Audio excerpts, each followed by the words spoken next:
America के chat GPT और Gemini को टक्कर देने के लिए अब भारत का भी खुद का आर्टिफिशियल इंटेलिजेंस तैयार हो चुका है। दरअसल भारत ने अपनी एआई स्टार्टअप कंपनी तैयार कर ली है जिसका नाम है सर्वम, जो कि अब डाउनलोड के लिए गूगल प्ले स्टोर और ऐप स्टोर पर उपलब्ध हो चुका है। इसे आप इंडस बाय सर्वम के नाम से सर्च कर सकते हैं।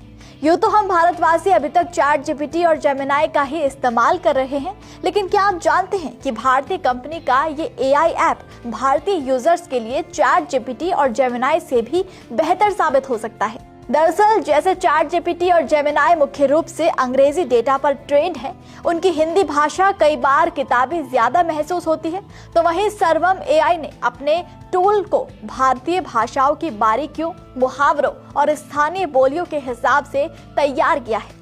इसे इस्तेमाल करने पर आप पाएंगे कि ये हिंदी के साथ साथ अन्य क्षेत्रीय भाषाओं में भी ज्यादा स्वाभाविक और सटीक जवाब देता है। चैट जीपीटी और जेमिनाई के मुकाबले इसकी एक खासियत ये भी है कि इसे कम कंप्यूटिंग पावर में बेहतरीन नतीजे देने के लिए बनाया गया है।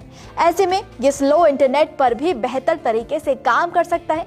ये ग्रामीण इलाकों में इस्तेमाल होने के लिए अच्छा मॉडल बन जाता है। सर्वम एआई को इस बात को ध्यान में रखकर बनाया गया है कि इसे लिखने से ज्यादा बोलकर इस्तेमाल किया जा सकता है। ऐसे में इंडस ऐप में वॉइस रिकॉग्निशन को भारतीय लहजे के हिसाब से ऑप्टिमाइज किया गया है। ये भारतीय यूजर्स की बात को बेहतर तरीके से समझता है, चाहे आप इंग्लिश में बोले या शुद्ध हिंदी में। ऐप के लिस्टिंग के मुताबिक इंडस में एआई एजेंट का सपोर्ट भी मिल सकता है, यानी यूजर कुछ काम ऑटोमेट कर सकेंगे।